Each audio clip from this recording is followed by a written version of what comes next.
Dito po muna tayo sa ating food for the soul and food for the spirit.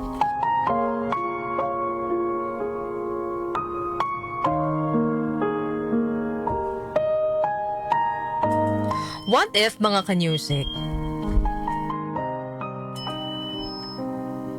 humiling kayo kay Lord ng cake? Ayan, imagine niyo, what if humiling po kayo kay Lord ng isang cake? Sumagot naman po si Lord. Pagbibigyan niya daw po yung wish ninyo. Pero instead na cake, binigyan kanya ng itlog, butter, harina at gatas. Sinamahan na rin po niya ng bowl, mixer at saka oven. Ano po ang magiging reaksyon ninyo, mga kanyusik? Ang pinag-pray po ninyo, ang hiniling nyo kay Lord ay cake. Bigyan kayo ng cake. Pero ang ibinigay po sa inyo hindi katulad ng inyong hinihiling. Binigyan kayo ng itlog, butter, harina at gatas. May kasama pang oven, mixer at iba pang mga gamit sa paggawa ng cake. Panigurado, magtataka kayo. Ma-frustrate kayo. Mapapatanong kayo, bakit yan ang binigay sa inyo ni Lord? Hindi naman yan yung hinihingi ninyo. Cake ang hiningi ninyo, pero ibang mga bagay ang ibinigay niya sa inyo. Sigurado po yung iba madidisappoint kasi iba yung natanggap kaysa doon sa hiniling. Pero ang hindi po natin nare-realize, ibinigay po sa atin ng Panginoon ang lahat ng kailangan natin para gumawa ng cake. Ngayon, dahil mayroon ka na ng lahat ng kailangan mo, maaari ka nang gumawa ng sarili mong cake. Marami pong mga pagkakataon na may mga bagay tayong ipinagdarasal sa Panginoon at ini-expect po nating ibibigay niya sa atin eksakto kung ano po yung ipinagdarasal natin. Pero hindi po ganon ang nangyayari. Hindi po natin naiisip na baka mas gusto ng Panginoon na matuto tayong gumawa ng sarili nating cake kaysa bigyan niya tayo ng mismong cake. Ano po ang mahalagang aral na maaari po nating baunin at pagnilayan ngayong araw? Hindi laging instant ang sagot ni Lord sa ating mga prayers. Hindi po siya parang genie na hilingin mo lang agad-agad niyang ibibigay eksakto kung anong wish mo. Hindi rin po siya vending machine na basta lang magbibigay ng resulta sa bawat pindot mo lang.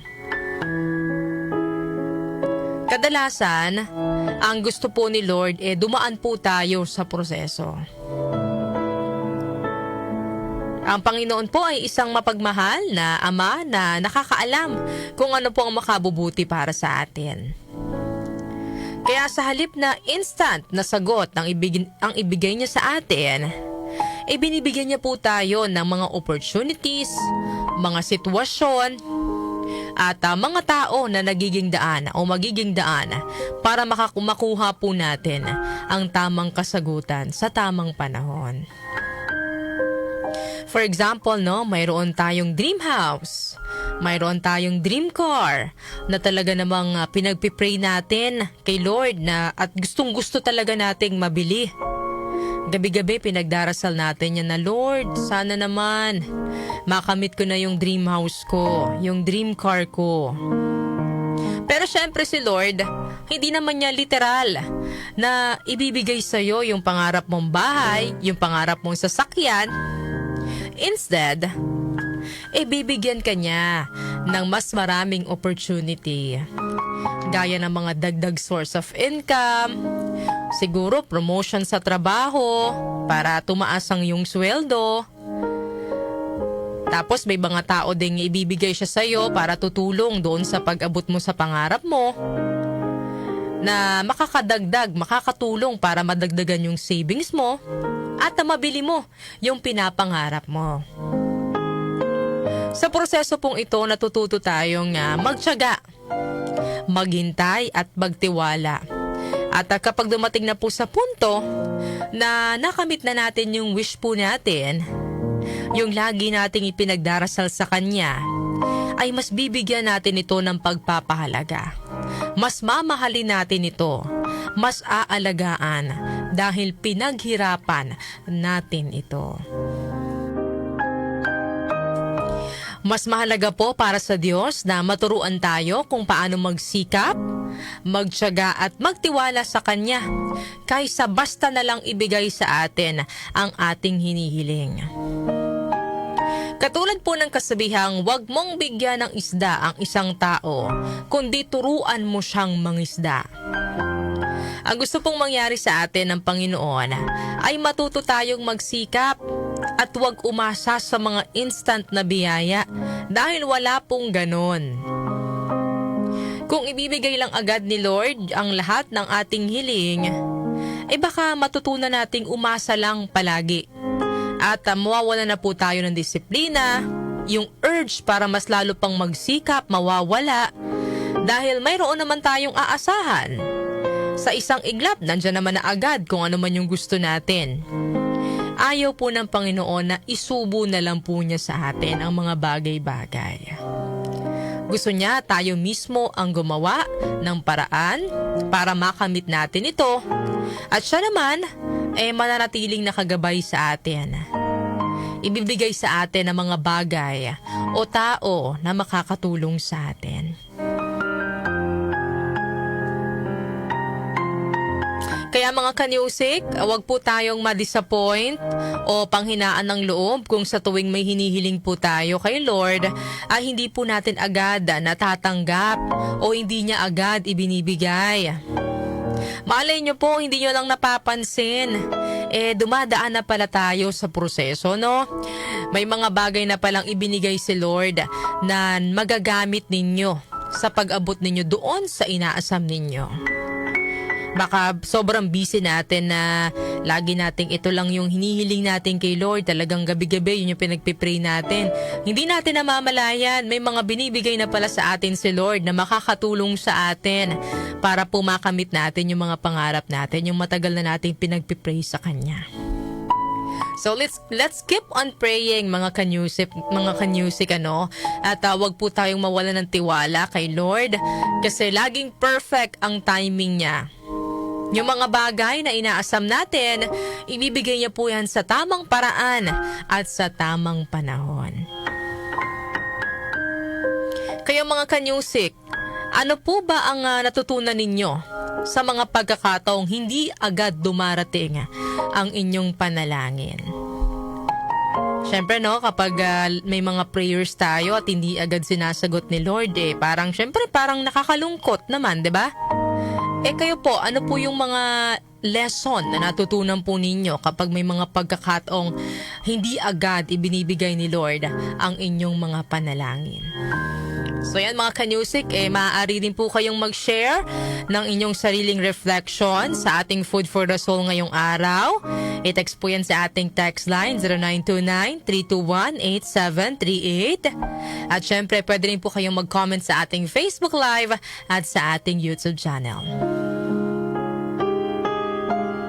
Ang ating pong verse of the day, Mark chapter 11 verse 22 to 24.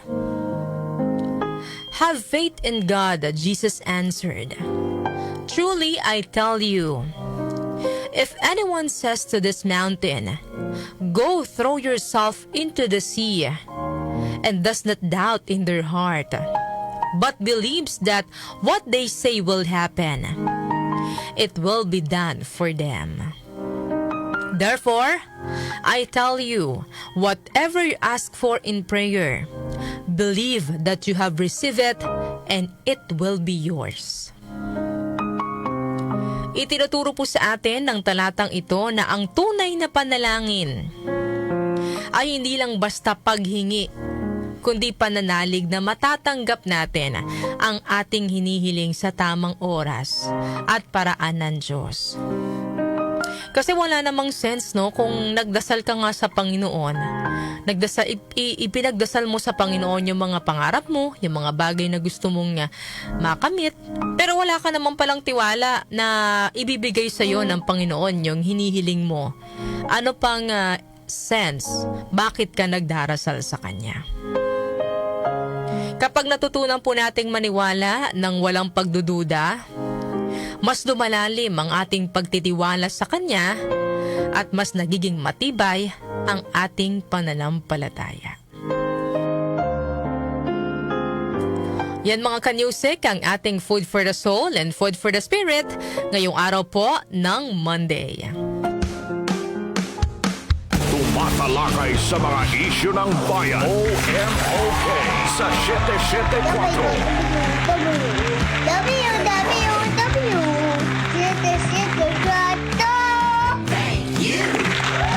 Gusto ko, happy ka! Sabay na kalibin ng umaga. Tayo'y magtipon, makinig at makibaka.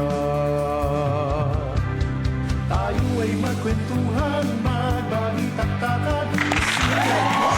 Muli binabati ko kayo na isang napakagandang Monday morning. Magandang umaga, Luzon, Visayas at Mindanao. Kayo po ay nakatutok na sa opinion mo, opinion ko. Kasama niyo po Darlene Olanyo. Sana po mga kanyusik ay may napulot po tayong aral sa ating Food for the Soul and Food for the Spirit ngayong Monday.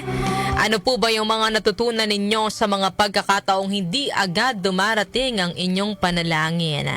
Ayan talagang may mga pagkakataon na yung sagot ni Lord sa ating prayers ay hindi eksakto na katulad kung ano mismo yung hiniling natin sa Kanya. Pero syempre, yung sagot ni Lord better, mas maganda kaysa po doon sa hinihiling natin. Kasi para sa Kanya, alam po ng Panginoon ano po yung makakabuti sa atin, So kayo mga kanyusik, baka mayroon po kayong sariling reflection sa ating Food for the Soul ngayong araw. Baka may gusto po kayong idagdag o ibahagi mula sa inyong sariling karanasan. Pwede po yan sa atin. Ipadala po yan sa 0929-321-8738 o kaya ay maaari din po kayong mag-comment sa ating Facebook Live at sa ating YouTube channel. May mga panalangin po ba kayo na matagal nyong hinihingi kay Lord? Paano nyo po pinangahawakan ang pananampalataya habang hinihintay nyo po ang Kanyang sagot? May mga pagkakataon ba sa buhay ninyo na agad natanggap ang dasal ninyo? No, hindi nyo agad natanggap yung ipinagdarasal po ninyo. Pero kalaunan na-realize po ninyo na mas maganda pala ang plano sa inyo ng Diyos. So yan mga kanyusik, pwede po kayong mag-share ng inyong reflection sa ating Food for the Soul and Food for the Spirit ngayong araw.